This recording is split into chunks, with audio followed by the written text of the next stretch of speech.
যে নারী রান্না করার সময় তিনটি কাজ করবে ওই নারীর কপাল খুলে যাবে। আল্লাহ পাক রব্বুল আলামিন ওই নারীকে সম্পদশালী বানিয়ে দিবেন। আল্লাহ পাক রব্বুল আলামিন ওই নারীর ঘরে বরকত নাজিল করবেন। ওই নারীর ঘরে আল্লাহ পাক রব্বুল আলামিন রহমত নাজিল করবেন। অনেক মা বোনেরা এখন কিন্তু সংসারের ভিতরে সুখ চান, শান্তি চান, ঘরের ভিতরে রহমত চান, বরকত চান। বিশেষ করে যে সমস্ত নারীরা সংসারে বরকত চান তারা কিন্তু অবশ্যই এই তিনটি কাজ করবেন। দেখবেন আপনার ঘরের ভিতরে শান্তি আসবে এবং আপনার রান্না সুস্বাদু হবে এবং আপনার রান্না যারা খাবে তারাই আপনার প্রশংসা করবে।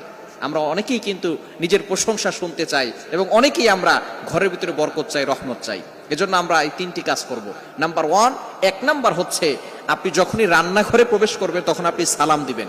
মনে রাখবেন রান্নাঘরে কিন্তু চুলা আছে। এই চুলা, গ্যাসের চুলা বলেন আর যেই চুলাই বলেন, এই চুলা থাকার কারণে যখন আপনি রাতের বেলা সেখানে থাকেন না, এখানে কিন্তু জিন জাতি থাকার সম্ভাবনা আছে। এই জন্য যখনই আপনি রান্নাঘরে ঢুকবেন তখনই সর্বপ্রথমে এক নাম্বার কাজ করবেন, সালাম দিবেন, আসসালামু আলাইকুম ওয়া রাহমাতুল্লাহ। কেউ থাকুক আর না থাকুক, ঘরে যখনই প্রবেশ করবেন, যদি ঘরে কেউ নাও থাকে তারপরে সালাম দিবেন, কারণ ঘরের ভিতরে অনেক সময় শয়তান থাকে। আপনার সালাম দেওয়ার কারণে সেই শয়তান সেখান থেকে বের হয়ে যাবে। শয়তান আপনার ঘরের ভিতরে আর বসবাস করতে পারবে না, সেখান থেকে শয়তান বের হয়ে যাবে। আল্লাহ পাক রব্বুল আলামিন নিজে বলে দিয়েছেন, কোরআন খুলেন, আল্লাহ পাক রব্বুল আলামিন বলছেন 18 নম্বর পারা 17 নম্বর পৃষ্ঠার 13, 14, 15 নম্বর লাইন, সূরাতুন নূরের 61 নম্বর আয়াতে রব্বুল আলামিন বলেন, ফাইদা দাখালতুম বুয়ুতান ফাসাল্লিমু আলা আনফুসিকুম তাহিয়াতাম মিন ইনদিল্লাহি মুবারাকাতান তাইয়্যিবা।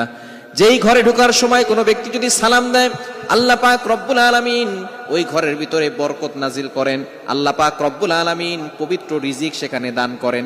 এজন্য এক নম্বরে নারীরা, মা বোনরা যারা রান্নাঘরে যাবেন সর্বপ্রথম সালাম দেওয়ার দরকার আছে না নাই? মা বোনদেরকে এটা শিখিয়ে দিবেন। আপনারা বাসায় গিয়ে মেসেজ পৌঁছে দিবেন, মা বোনরা যারা আছে এক নম্বরে তারা রান্নাঘরে ঢোকার সময় সালাম দিবে। নাম্বার 2, দ্বিতীয় নাম্বার হচ্ছে প্রতিটি কাজের শুরুতে বিসমিল্লাহ পড়বে। বিসমিল্লাহ পড়লে ওই কাজের ভিতরে আল্লাহ পাক রব্বুল আলামিন নিজে বরকত দিয়ে দেন।